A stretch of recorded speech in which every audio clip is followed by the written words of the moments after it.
Well, a lot of flags yesterday. That's a little uncharacteristic, don't you think?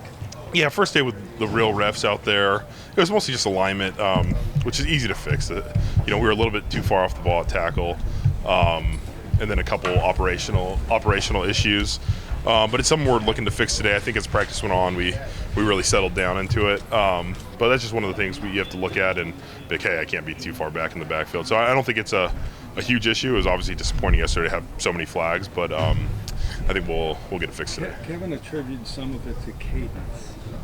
What was he referring to? Yeah, some of the cadences are just where we have a big variety of cadences. We've had a big variety. And so, you go on one, you go on two, you have different colors. And so just working through that, make sure we're all on the same page with what cadence we're going on and stuff like that. So there was a couple popcorn sets where guys were going, and not going before the snap. So it's just things that you work through in training camp. Joel, with Jed out, we've seen like 3 guys get work at that left tackle spot still right now. Just how do you think that's going, and what does the situation look like there right now? Yeah, everybody's been getting. I probably played the most next to James, but Jermaine and Hakeem have been getting reps over there as well. And it's good. I think as many guys as we can to compete and play that left tackle spot right now while Jed's on the mend is a positive, and I think they're getting reps. They're kind of getting thrown in there. But O-line's tough. You have a decent amount of injuries every year, and so to get used to playing next to someone else is always a positive. I think you want to play next to the guy you're going to play next to for the whole year, but if you have to get some extra reps, it's okay. I know you guys obviously brought Nick Harris back, but how have you just seen him adjust this week, and how is it so helpful, obviously, getting him back in the system and he knows you guys? Yeah, we love Nick. Obviously that's a big move for him going back home and then coming back here, but I was excited when I saw the trade. He's just a good dude, does anything for the team, and he's actually really good in the O-line room. Like, his personality fits in really well, and he meshes well with a lot of guys. It's a little bit of a new offense, so it wasn't quite coming back to exactly what he was used to, but honestly, he's done a great job like usual picking it up, and I think in a couple days he'll start to feel really comfortable. Are you guys helping him, I guess, kind of adjust Yeah. He plays center, so he's a little bit more, on his plate than guard or a tackle. But Poe and those guys have done a really good job trying to help him adjust and communicate with him. Aside from the left tackle position in flux right now, yeah, the rest of you guys have been. We got a new coach and a little new system. So where is that at? Yeah, we're working through it right now. I think we have a lot of plays in. You make that decision to truly put every play in the playbook in during training camp. You work through that. You're playing against new defenses, and I think as we go here, we're going to trim it down a little bit and really get into that mode of what plays we're going to run in season. There's obviously some differences. You know what I mean, like the different way we're blocking and stuff. But I think it's been good. I think we're growing. I think there was some definite sloppiness that we didn't want to have yesterday, but I think it's stuff you can easily fix on tape and come back and execute better the next day. Is some of that sloppiness, is that stuff that you maybe only would have come across in a joint practice? Like, maybe you're not going to get that if you're just going in a scripted practice against your own team? Yeah, scripted practice against our own team, we're playing a 4-down penetrating front. Against the Vikings, they're a 3-down, 2-gap, blitz, 0 blitz front. And so we had a lot of it was really a completely different playbook, and as an older guy, I've seen a lot of different fronts, but some of the young guys haven't seen that front ever. It's their first time, playing against it. So it's one of those things you adjust, and hopefully you see growth today of guys being like, all right, this is how they're playing us, and we can have an improved day in offense. Has there been any conversation whatsoever, if Jed isn't ready for Dallas, that you would play against Dallas? Not to my ears, but I've said that before. That was the COVID year. Yeah. Well, COVID. And then way before that, I told you I was never going to play left tackle, and then I was. But I finally said it was Plan Z. Right, exactly. So I think it's Plan Double Z, but you never know. Joel, Zach and Javion played a lot of snaps, and it seemed like pretty fairly. How have you seen those two guys really develop there at those spots? Yeah, they've done a good job. Both of them are quick learners. They come in eager to work. Javion is a big dude. Like, when he gets his hands on guys, he stops them usually. Zach's played a lot of football, and they both played both sides of the left and right guard, which is good. But they're sponges, man. They ask questions. They want to learn.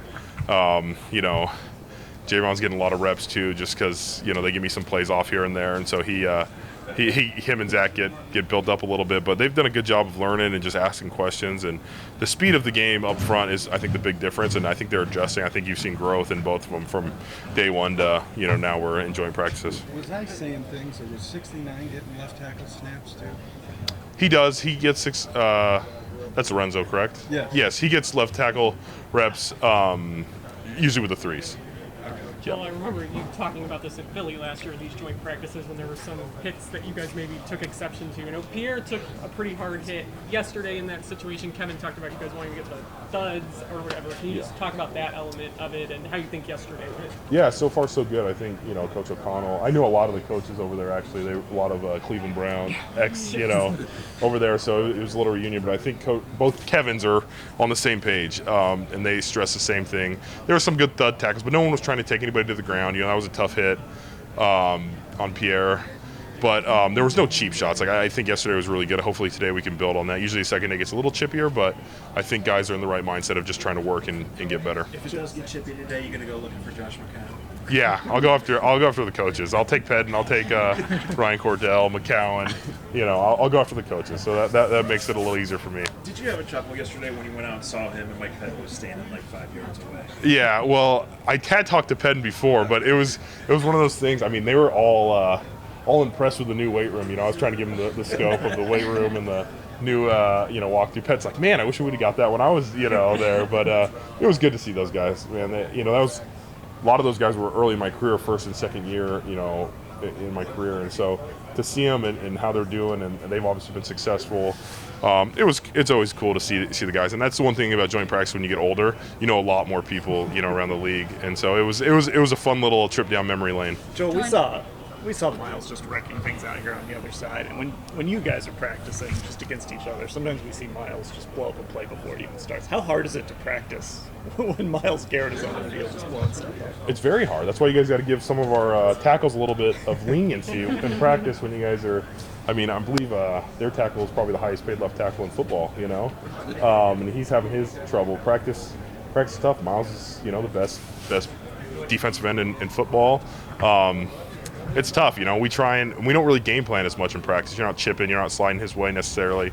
But he's a great player. I think it's just a credit to him and his ability to practice and be that dominant player. And I think he's still improving. So it's tough sometimes to run some of the things. Even in walkthrough, sometimes you're like, all right, Miles, take 2 steps. We're trying to walk through something, But he's very impressive. How do you balance that? How do you then balance that with trying to get what you can out of the play, but also out of the rep, but yeah, knowing that Miles is being Miles. Yeah, well, the guys that are going against him, they're competing. They know this is the hardest it's possibly going to be. Like the games aren't as hard as having to block him in one-on-ones, having to block him on an island in practice when he knows it's pass rush, and those things. So to me, I tell him, keep your confidence up, work on your craft. And then in the game, I'm like, it's going to slow down for you, which, is a nice thing. But it's one of those things where you're like, hey, we're glad we have him on our team. Joel, I know Rodney's on the other side of the ball, but from a leadership perspective, what does he bring to this team and really how he influences both sides of the ball? Yeah, Rod's great. He has so much experience. He's won a Super Bowl. He's been around, and he has a really calm demeanor to him, too. He doesn't have to be too vocal, but he's so calm. And the best thing about Rod is he has such a routine. If any young guy need to look at how am I going to play 13 years in this league, look at him. He's there early. He takes care of his body. He's learning. He always has questions when he needs it. But his mentality, just his day-to-day approach is pretty impressive. Reflecting on your rookie year, I just saw that you had quite the bill, $40,000 bill for a dinner. Did you have a crazy story like that at all? No, they joked with me one time. We were at a dinner. They brought me a bill for $13,000, and I was like, I don't think my credit card has that limit on it at the time, So I was a little nervous, and I was like, dang. And then I was looking at the thing, and there was a $5,000, $8,000 rookie thing on there. They didn't make me pay it, so it was a couple minutes of oh my gosh, I've never spent this much money on anything. I mean, I was always buying food. I ended up buying them gifts at the end of the year. I bought them some shotguns. I think that's legal, right? Yeah. So Joe and Alex and Mitch and and those guys, I think 4 or 5 of them wanted shotguns, and the other ones wanted some gift cards. So I spent a little money. It was not $40,000 worth, but we're pretty lenient on the rookies here. I mean, they get a snacks, we take care of them. They maybe carry a helmet, but the hazing part is done. But you got to be careful for the D line, DBs, receivers. Those guys still going a little bit. It's a farce. That's a wide gap between gift card and shotgun. Yeah, I mean, I think Mitch wanted a gift card. He's a California guy, He's not a big gun guy, so it was funny. I was just like, all right, whatever you guys want. I don't even know how to buy a gun, so we'll figure it out. But yeah, it was your rookie experience. Joe, we're being reminded of it in this camp with Miles. Is there one Miles moment that sticks out to you? Just of the absurd stuff that he's done. I mean, his first play ever in the NFL, probably. I think he sacked Josh McCown, right? Yeah. He lined up, he got over the 3 technique, beat him on an inside move, and sacked him first third down of his career, coming off a high ankle sprain in camp, I think. I just remember that play. I'm like, all right, this guy might be pretty good, How much can guys learn in the moment with Miles? Because sometimes it's just like you blink and he's gone. Yeah, I think you realize you have to truly trust your technique. You can't panic, and sometimes he still makes you panic, even if you're trying to trust your technique. But you can learn a lot. You can work things, you can try things. The great thing with Miles is you're going at him. Be aggressive, do your thing. If you block him, it's a huge plus. If you don't block him, it's almost expected at this point. So you can try things and truly work on your technique against him. Have you seen him, hurt guys' confidence over the years when you bring guys in camp and they have to go against them? Oh, for sure. That's the battle you have is hey, keep your confidence up. This guy's the best in the league. You're working at it. You're in great position here. You just got to finish the block. There's so much confidence building that you have to try and do. But, at the end of the day, you're happy he's on your squad. I know you haven't gone against him a lot one-on-one, maybe back that year when you were playing left tackle. Do you remember a time when he kind of got you? Oh, yeah. I mean, when I was playing tackle, it was an issue for me. I mean, the confidence there, I was like, I'm a guard. I don't want to be out here blocking this guy. You know what I mean? Every day in practice. But for me, it was more of a speed thing. He was so quick up the field, and I was trying to learn my tackle sets and stuff. So you go against him when he lines up the 3 technique. You're like, all right, let's slide this way a little bit. Have you noticed a difference in DeJuan? What is the biggest difference you've noticed in DeJuan? Not just on the field, but maybe in the locker room, in the meeting room. Yeah, I think he's doing a really good job of. I think last year he was out there and he was playing. But this year I think he's understanding football a little bit more. I think in the meeting he's a lot more vocal of being like, hey, this is kind of what I'm feeling, or this is what I think, this is what hit my brain. Where last year is more, all right, I'm just kind of trying to survive a little bit. And so he's trying to take that step of truly understanding hey, this is football and this is the NFL is knowing what to do and understanding your assignment, thoroughly. Joel, how do you see Zach grow, even just through training camp so far? Yeah, I think his processing has improved a lot. I think early on he was a little bit stiff in his movements because he was just so focused on hey, do your job, and now he's realizing, all right, I know the playbook now. I can take my sets. I can really try and work on my technique. But I think it's the processing. He's starting to process things a little bit faster, which allows him to play faster. Who were some vets that looked out for you early in your career, and what advice are you passing along to your rookies? Yeah, I mean, Joe Thomas, now it's Mac. I got to play between them, which was awesome. But I think as a guard, John Greco was huge to me. I sat next to him in meetings. He helped me take notes. I helped learn how he studied film, and I watched him in one-on-ones and stuff. And he was a huge help my first 3 years in the league. Just I was trying to be all right, this guy's a guard that's played 8-9 years in the league. I want to be like that. So he was a huge help to me. And for me personally, I want to do the same thing. If they have questions, if they want me to watch film with them, I'm more than happy to be there and answer any questions for them, show them my kind of routine. Everybody's routine is a little bit different, but keep that thing going as well. Sweet. Thanks, guys. Thanks, Joel. What did you think of the first day of practice yesterday? Man, it's exciting to get to play against a new team. Just get that experience as a group.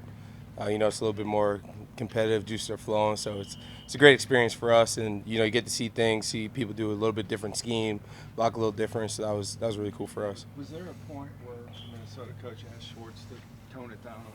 I'm not sure about that. You're gonna have to ask Coach Schwartz. You guys were really vocal and verbal and fired up over there and almost seeking to dominate like Kevin Stefanski asked you guys to. Is that what was going on the defensive side of the ball?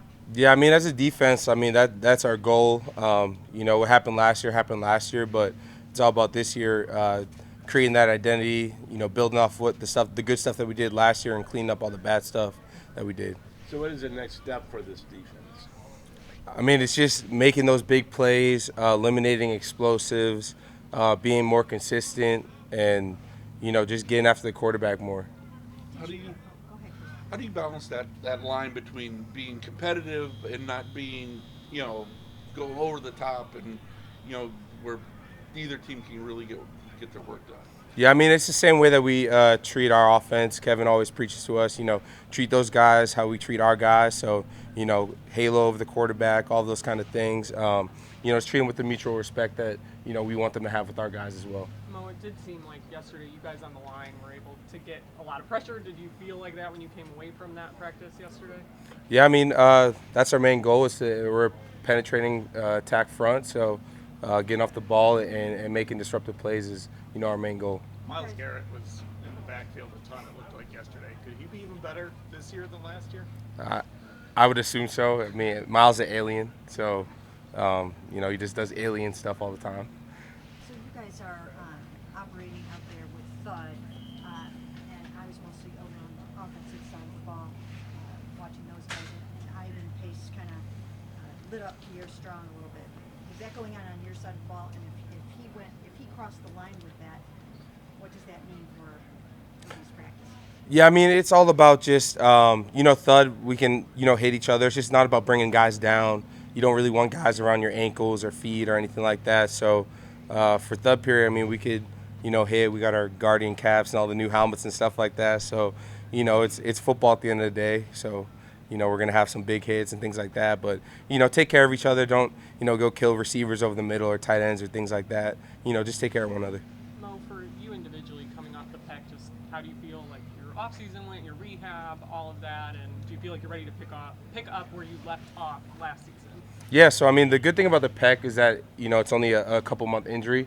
Just happened at a bad time of the year, but basically the offseason's been exactly the same as it normally would have been, not really doing much rehab for it, and just getting to focus on the whole body. How valuable have these training camp reps been for you? You spend a ton of time with the starters, right? I know you've been missing a couple guys, but just for you personally getting as many reps with the ones that you had. Yeah, I mean, it's amazing. Getting to go against their best, getting to go against our best. That's what I want at the end of the day, and everything's for the preparation to, go as far as we can to go to the Super Bowl and everything like that. So, you train for that time now, and everything that you do now leads up to that. I don't know if you've had a 16 or 17 game season yet in your career. I mean, do you dream of what that would look like for you production-wise that you could? Yeah, I mean, yeah, I mean that's just dominance for me personally. That's everything that I train for, everything that I work for is to, be out there with my guys as much as possible to make big plays and be very productive. What have you seen out of Sam Kamara? I mean, I know he's mostly been on the edge previous, but this year kind of moved him inside a little bit. What have you seen of him with that transition? I mean, Sam's been great. I've been telling him he needs to play inside for, the past year, and he finally really bought into that. And, Coach Jacques gotten him going really well, and he's doing, such a phenomenal job for us and being very productive. He's extremely strong and powerful and, moves really well to be a guy that could be 300 pounds plus and, still be able to play end. You have some ability that, not a lot of guys have. Why were you telling him that he needed to play inside?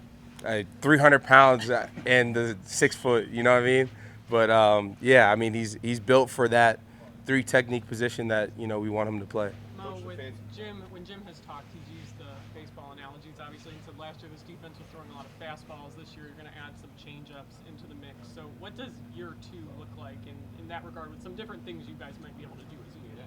Yeah, I mean, year 2 in the defense, it's you now know everything. Like we came into camp, we had all of our plays already installed. We're just fine-tuning all of the details, and now we kind of know how teams are going to attack us, and now we can, do more with that, and guys just have a better understanding of where guys are going to be in certain blitzes and certain plays. So, it's very beneficial for us to be able to make those corrections and keep it rolling. Coach Stefanski said that he wanted you guys to compete, not only compete but dominate.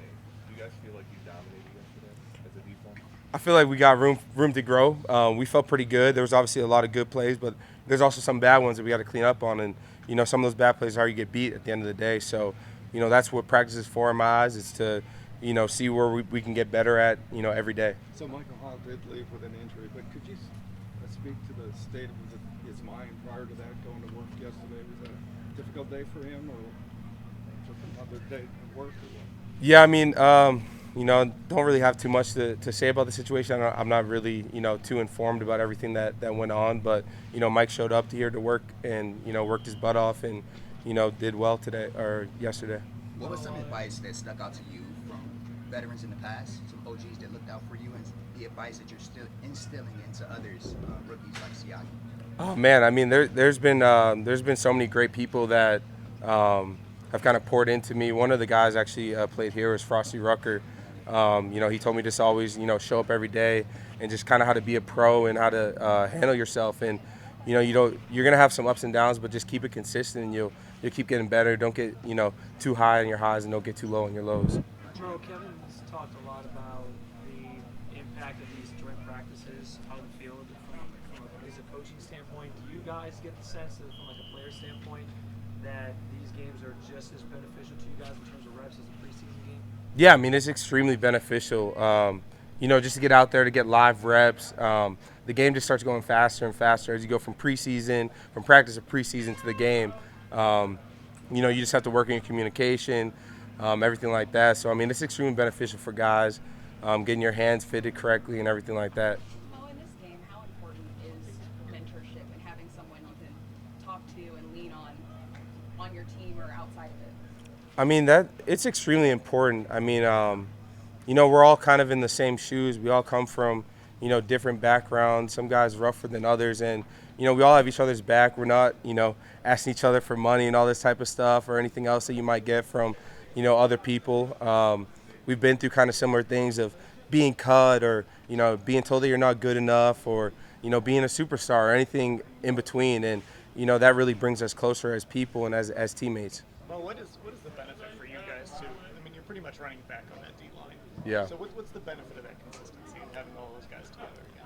Yeah, I mean, for us, it's just, just building off of it. And we have film to watch of us. Last year, most of our film was watching, Schwartz when he was with the Eagles. So now we get to see ourselves doing things. And you get to see, like, oh, maybe I could have taken this step this way, or maybe I could have, filled the gap this way, or things like that. So it's extremely beneficial for us as D linemen and just knowing how each other works. So I know how, Shelby's going to rush. I know how Dalvin's going to rush.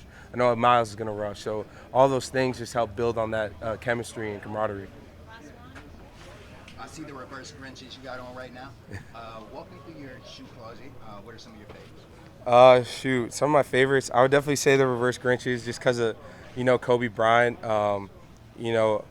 Just instilled everything into me that, you want within an athlete and a competitor. And, he's the ultimate competitor. And then otherwise than that, I really like the Travis Scotts, even though, they're kind of a little hype beast shoe, but it's one of my favorites to wear pretty much, with anything.